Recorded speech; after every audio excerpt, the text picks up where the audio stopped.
Hey y'all, it's been a minute. I know I haven't posted since like what was it, February?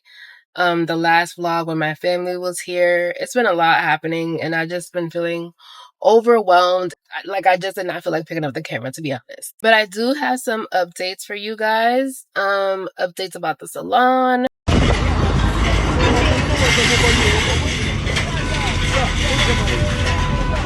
Rush and I finally did our traditional marriage.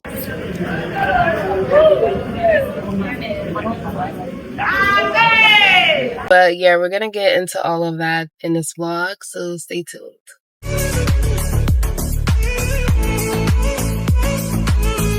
Alright, so we're currently at Rush's office. He has a few meetings and then we're gonna head out to go get lunch and then we're gonna head to Despite's Car Museum. I'm not sure the exact name. Rush is taking me. We've been wanting to go there for a while. Just like a fun little simple date. It actually looks like it might rain. It has been raining a lot. Like a lot. Like I know it's rainy season, but I've never seen this amount of rain before in Ghana. Like it rains for hours at a time every single day, sometimes twice a day. It's causing a bit of inconvenience, especially if you're in an area where there's some type of flooding or maybe you have to go through some type of flooding. So yeah, I mean, it'll pass. It's seasonal, so we'll get through it. Another thing that has been super annoying is this road that they're constructing. So the Tema Kosomo road that they're doubling because it's single right now, so you have cars going this way and cars going that way, one lane each. So that's going to be doubled, which is great. It's going to take some time, but for the meantime we have to deal with a lot of traffic. We have to deal with demolishing, which affected me. I'm going to get into that, but listen, I'm just grateful that they didn't take down the whole salon, because I've seen that demolition, destruction, things that they've taken down along the road, and it just is so sad because it looked like a lot of investments has gone into that. And I'm just thinking about like what people are gonna do. People were warned, yes, and people will be reimbursed. Not everyone was warned, including me. The building that my salon is in was not warned, was not marked, nothing. So we had no idea about any demolishing whatsoever. Even if you were warned, I've heard that sometimes they give you a warning and then they end up not even doing anything. So I guess people were banking on that and thinking they could just go on with their livelihood. Or even like the time that it takes to get the reimbursement and just getting your life together, it's a lot. So, you know, I feel bad. I feel bad for myself. I feel bad for other people. But we're gonna get through it because this is Ghana and we always find a way, okay? We always find a way out here. And another thing, we have been buying water since the beginning of the year because there hasn't been any water. And Rush said it might have something to do with the road construction, but we haven't had like any flowing Ghana water. We always have to buy water, fill up the poly tank, and get our water that way. And this has been literally since the beginning of the year, since January 1st. And when it first started, we would get Ghana water at night. The water would flow into the tank, so we would be good throughout the day. And then that just stopped. So we're just buying water back to back. And I don't know like how many people or what areas this is affecting, but at first it was like extremely annoying because the person that we had coming to fill our tank was playing a lot of games, and it's like, you gonna play games when it comes to water? We need water to cook, to clean, to bathe. Like I was telling Rush, I'm like, this is one of the inconveniences in Ghana that drives me nuts. I would take no light over no water because at least we have the sun during the day, we can make it work, but no water. Anyways, I'm gonna try to fix my hair because I don't know what's going on with my leave out, but I'm not feeling it. Put on a little makeup, get cute, and we're gonna head out. I just ordered some breakfast from Rose Garden so that I'm not starving while Rush is having his meetings. But I was just telling Rush that like whoever the owner or owners of Rose Garden is or are, they're very smart, because to have an all-day breakfast place, and the breakfast is absolutely delicious. You can get American breakfast and I think English breakfast too. That was very smart, because there's not a lot of like known brunch spots here that has like really good brunch food. Well, that I know of anyways. A lot of the times when I see breakfast places, they're mostly English breakfast, you know, the toast and the beans and the eggs. Yeah, I think that's mainly what it is. But like, I'm used to like egg and cheese, bacon, sausage, and like the sausage here is not like your American sausage. It's like, it reminds me of like hot dogs. And I don't like that. So yeah, they did really well with that. And it's like, who doesn't love breakfast? You know what I mean? So I hope they keep up with the good work. And you know, it's always good, because you know, sometimes places fall off and then the food is just like what happened there? But I have yet to be disappointed, so kudos to them.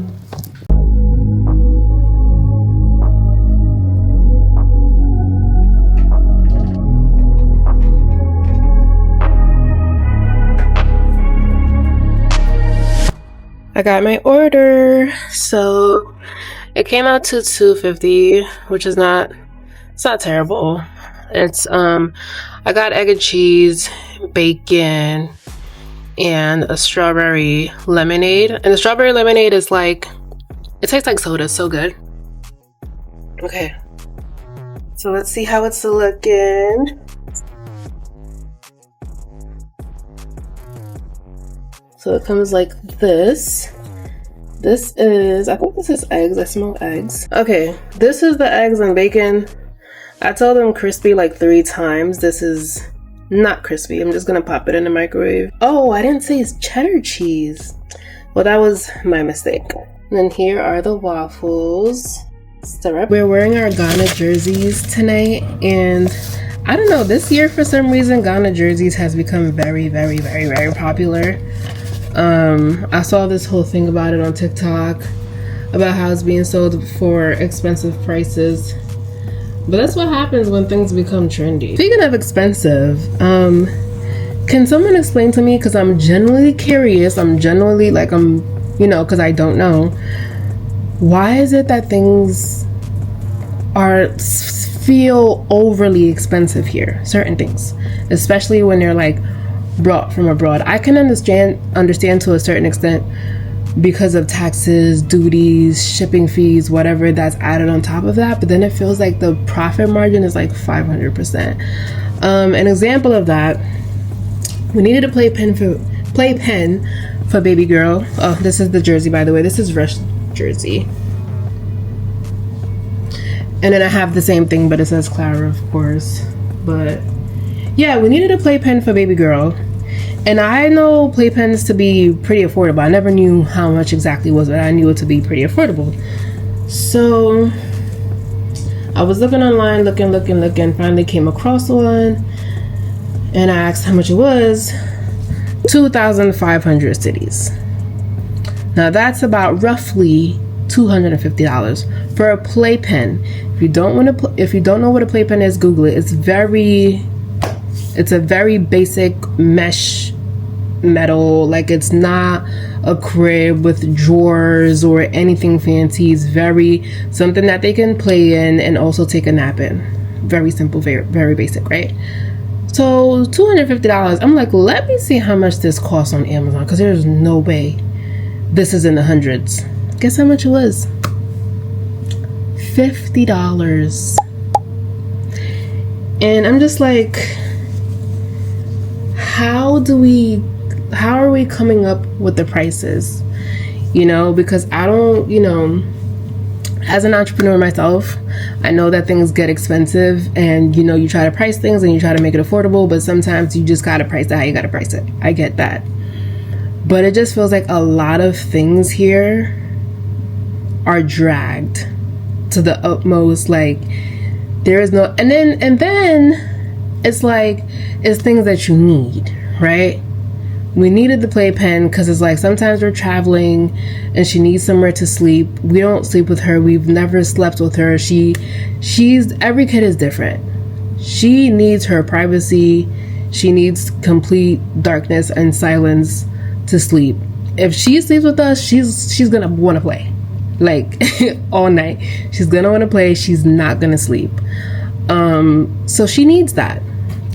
So we needed to get a playpen so that we can't buy a crib to travel around. Because I was talking about it with my sister and my friend, and they was like, "Oh, why don't you just buy a crib?" I'm like, "No, we actually need a playpen. We need something portable." So yeah, I don't know what that's about. I don't know. We need to lower the prices a bit, or else different demographics, different,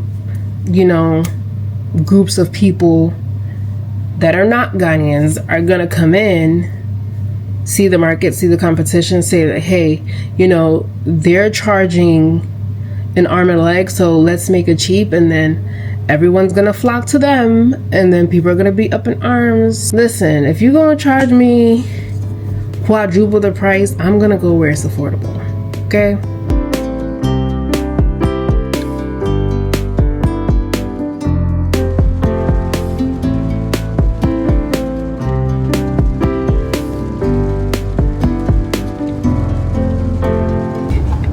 So we're on our way to, Rich has to run some errands, and then we're gonna head to Tiba. It's raining, surprise, surprise. So we might not get to go to the museum because Rich said that part of it is like outside. So hopefully it stops. And Tiba has indoors seating as well. It's kind of small, so hopefully it's not crowded. Okay, it looks like the rain is clearing up. We're going to pick up Brunch's certificate, his real estate certificate. He's official. That's right. That's right. Passed his 6-week course with amazing scores, flying colors. Oh my gosh, Russ's favorite place. 200 meters, turn right on Bamboo Street. It's not my favorite place. It's one of the places that you know who put me on. I'll tell you, sir. Isa put you on? Yeah, Isa put me on to side, but it's when I was first in town, like new in town. When I first started coming to Ghana, Rush was so obsessed with Starbucks to the point where I had to tell him enough. I don't want to go to Starbucks for lunch, breakfast, dinner. Like, Turn right on enough is enough. Let's try other restaurants, please. I was begging him.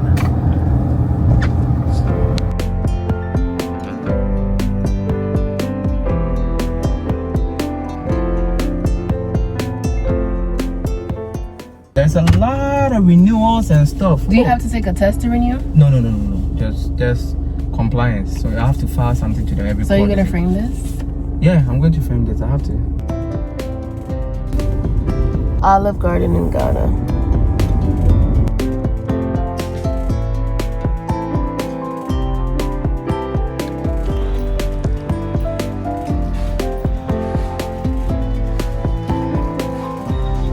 So Tiba is actually not open. You said this is the second time that happens? Yeah, when you go to the moment. Oh yeah, that happened to us with Rose Garden. Sometimes they close for like a month or two to do renovations. Thank you.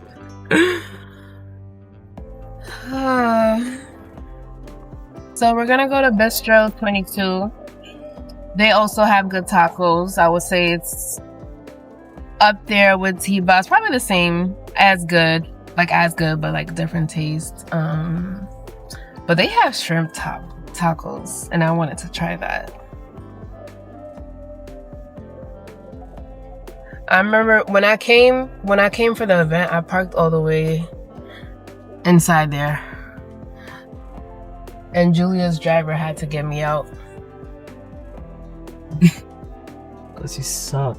So I noticed that in Ghana, like, it's not a big deal for restaurants to close for a month or 2 or 3. Because I know this is like the 3rd restaurant that I know have done that. Rose Garden did it. I don't know how long they was closed for, but they was closed for a while. Santoko's doing it. They're closed to do renovations. And now Tiba. And my guess is that they're able to do that because you won't see that happening in New York. They're able to do that because the rent is paid in advance. So it's like they're not, you know, busting their ass every month to make the rent. Ghanaians like shiny objects, like new things. Oh, is that surface level? Oh, okay, I Yeah, thought. so you always have to kind of reinvent yourself and make the place feel new over and over and over again, or it will die down. They won't come. That's true. But also, I do think it would be harder to do in the US. Just close down and renovate when you feel like it.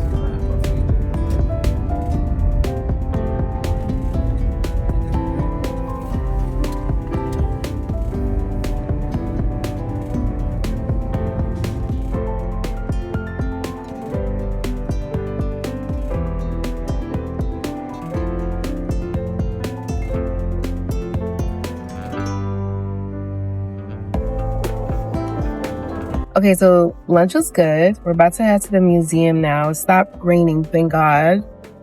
And I don't think it's gonna rain again because the sun's out. But you never know these days.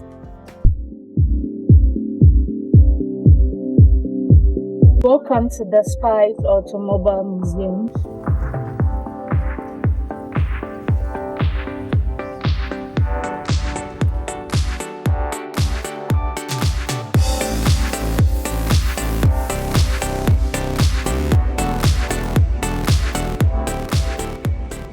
We're out here in our jerseys. I forgot my bag at the museum, so we're actually coming to get it. I got my bag. Rush be hating on this bag. I don't know why. It's so cute.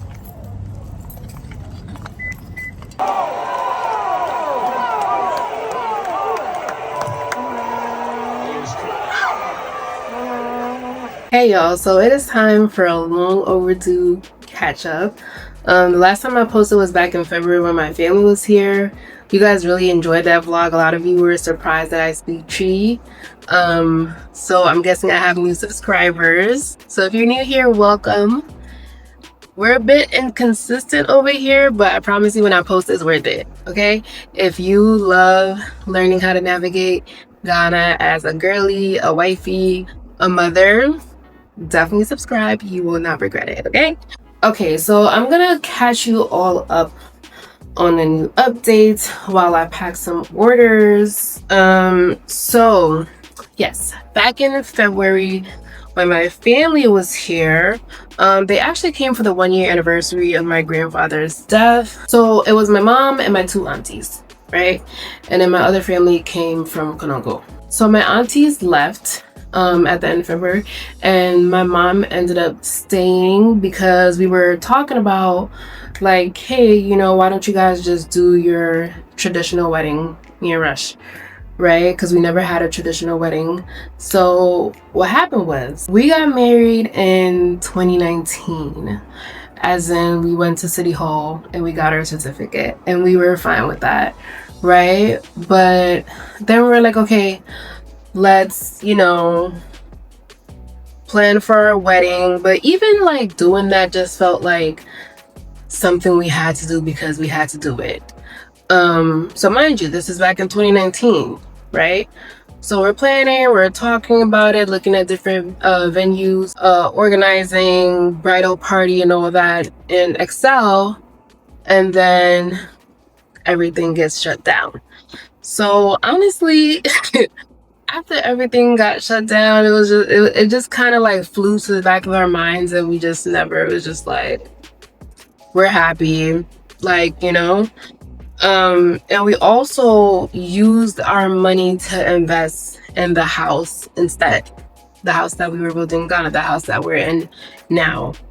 And I'm very happy we did that because honestly, as much as I love weddings, I love weddings, I love, I'm not the type of girl that grew up like going to weddings, seeing weddings, dreaming of my wedding, planning my wedding, like caring so much about that stuff for myself. I don't know, I just, maybe it's because I didn't grow up with it. It's just not something that I would want to invest so much money in my case, because I just see it as, like, for example, when I was doing the Excel and planning out the bridal party, guest list, whatever, I'm like, the people that I actually care for, I'm close with, like, we we have a genuine friendship, like there's genuine love there, are at my bridal party. So who is gonna be in the audience? My neighbor, my associate, my mom's friends. You know, like for me personally, I feel like everyone has what they value and what they're willing to invest in, and that is completely fine. But for us, it's just not really something that made sense for us to do, especially like to go all out and make it big. So there's that part, and then there's also the stress that comes along with it, which I didn't even realize until I was part of weddings myself. And I feel like also when it comes to like traditional weddings, not just Ghanaian, like traditional in general, and there's, you know, people in your ear and certain people have a say and you don't really have a say, and it's like you're just there, but you're spending all your time and energy and money into this day that's supposed to be your special day, that's supposed, like, you're supposed to be happy with your partner's supposed to be happy, and it's like you're miserable because all these people are controlling like every aspect of your special day. And that's not something that, to me, it doesn't make sense for me to put all that energy into making a whole bunch of other people happy when I can invest in a house, businesses, a trip, even like something that we value more and we like mutually agree, like, okay, this is where we want to put our money. So even for the traditional wedding, we was trying to do it like as like small as possible, like as small and simple as possible, just so, you know, like the families have met. I mean, they've met already, but you know, like extended family, whatever, like it's official, you guys know each other, this is a thing, and just to respect the culture as well, and you know, just do what we have to do as Ghanaians, just, you know, really simple. As the planning went on and more people got involved, I didn't really want a lot of people to be involved, but you know, out of respect, you gotta inform this person and this person has a listen, when I tell you we almost canceled 3 times, and our parents, well, my mom and Rush's parents kept saying, let's just do it, let's just get it over, let's just get it over, let's just get it over with. It's tradition, let's just get it over with. Which I understand, right? But it's just frustrating when it's like the couple's supposed to be happy, but I can't say too much. But just know that the wedding day itself was really nice. We enjoyed ourselves, it was beautiful, and I'm glad we did it.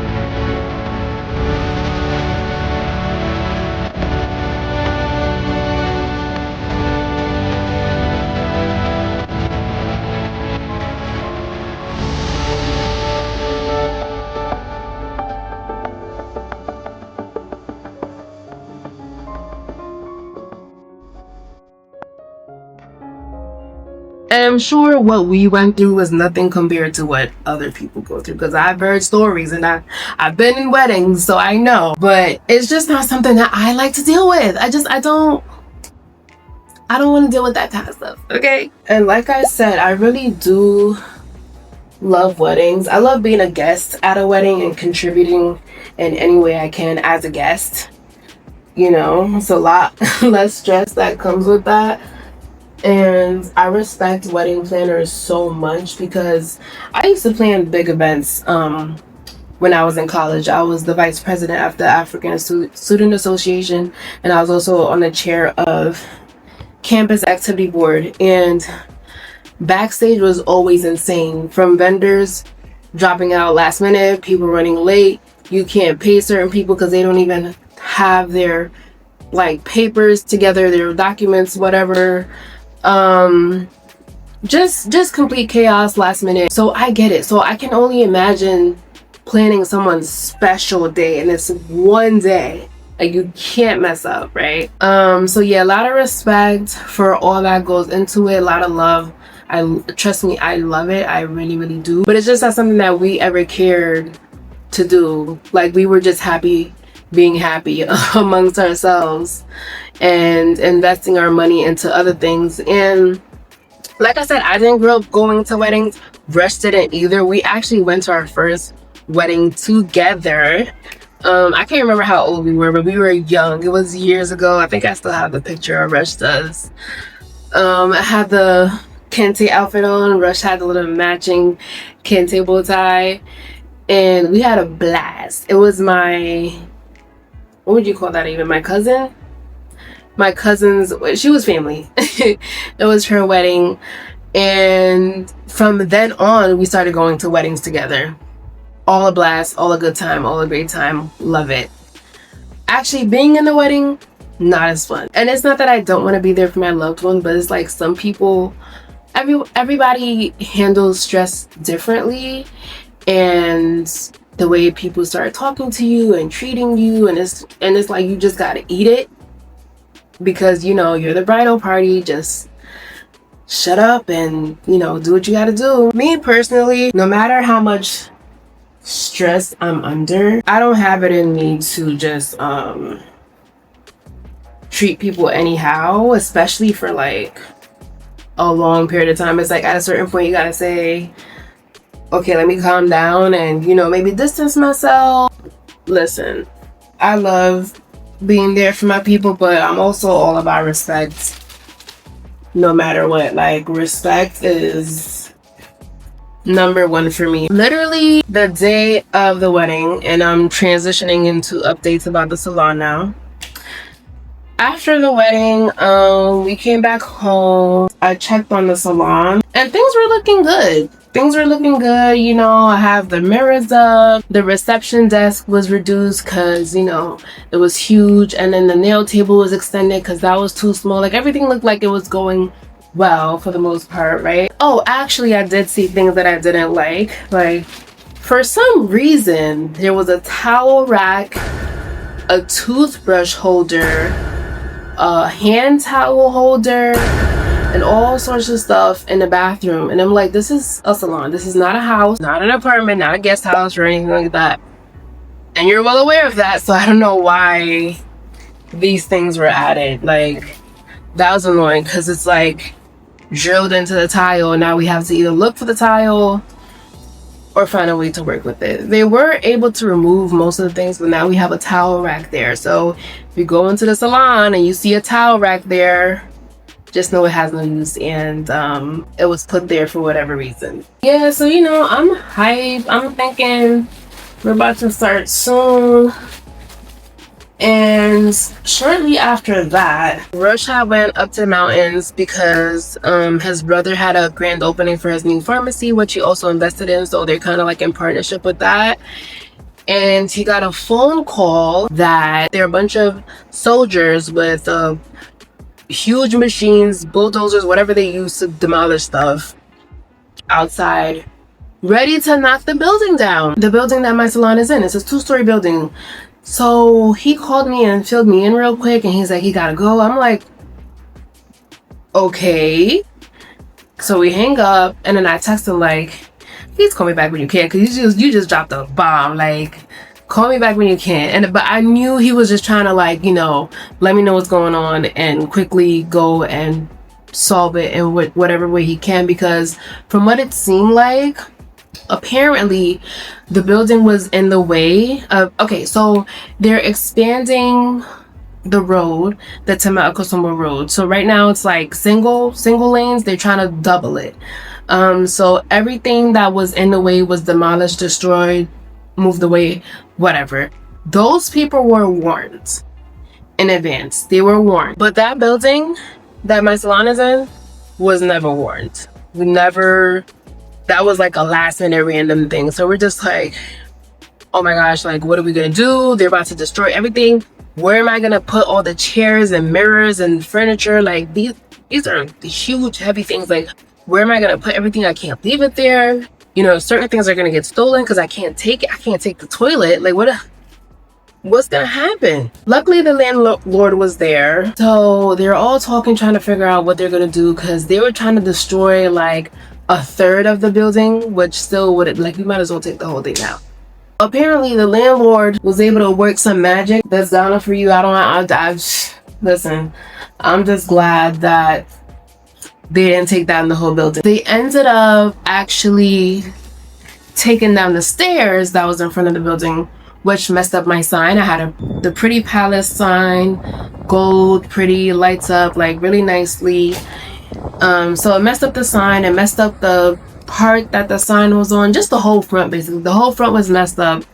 I had like a little garden bed, flower bed that I wanted to grow some plants on so it can grow out into the sides of the salon. That was destroyed. And then of course it affected the inside too, so parts of the wall was messed up, and so we had to fix the front and the inside, right? Those works are done now, and you know, I'm thinking like, okay, so should be able to start soon, right? No. Then we discover that there's a leakage in the ceiling, and y'all know it's been raining like crazy in Ghana, right? So there was a leakage. We're trying to figure out what's causing the leakage. Apparently the store above me had to get tiled or something. That just got done. But it's like every time there's a delay, it takes weeks. Like, it takes days, sometimes weeks. So we started this whole project last year in October. It feels like it's been more than a year. But yeah, it's always something. It is what it is. I'm still trusting God's timing. I'm sure there's a reason why I wasn't supposed to open as soon as I thought I was. But it's still like, I get to a point where I just try not to think about it because I don't want to feel too anxious. But what's making me so anxious is I actually have to go to New York soon. Like, I have to go. This, like, everything is set and planned already. Before I even knew all this mess was gonna happen, I already have things in place. So I don't know. I don't even know when I'm gonna be able to open, hire, train, and feel comfortable enough to leave. That would have been ideal. But it seems like I'm just gonna have to work with what I have and know that when I come back is when I'm really gonna go in full force, which is fine. I mean, it is what it is. But on the bright side, I will say I am feeling good. I'm okay. Like, you know, it's a bummer, but I'm okay. I'm always looking on the bright side. I have a good life. I'm not like in desperate need of money. Like, you know, we're doing well, we're happy, we're blessed. And I know that I'm gonna open eventually despite the delays, so it's okay. But yeah, that's pretty much like the big updates. Other than that, I just really haven't been feeling like vlogging, partially because of the whole salon mess, and during the whole wedding planning and stuff, I was really stressed and annoyed and irritated, like so yeah, I'm in a much better space now. I'm really excited to see how everything is going to turn out, because despite all the annoying things that's been happening, like, I still deep down have such a good feeling about this, and I think that's just my confidence in knowing that I was meant to do this, and not be so hard on myself, because like everything that you see, like everyone that you see that's become successful has these stories 10 times worse and much more. Like, everybody goes through it. Everybody goes through it. It's not that easy and simple and smooth. Like, these things are gonna happen. So it is what it is. I would say I'm highly favored and blessed, because oh my gosh, if that salon would have been destroyed, where do we go from there? But anyways, make sure to like the video, comment, and subscribe if you haven't already, and I'll see you guys next time, which shouldn't be too far from now because I've been vlogging and I'm trying to get back on it. So show me a little love, and I'll see you guys soon. Okay, bye.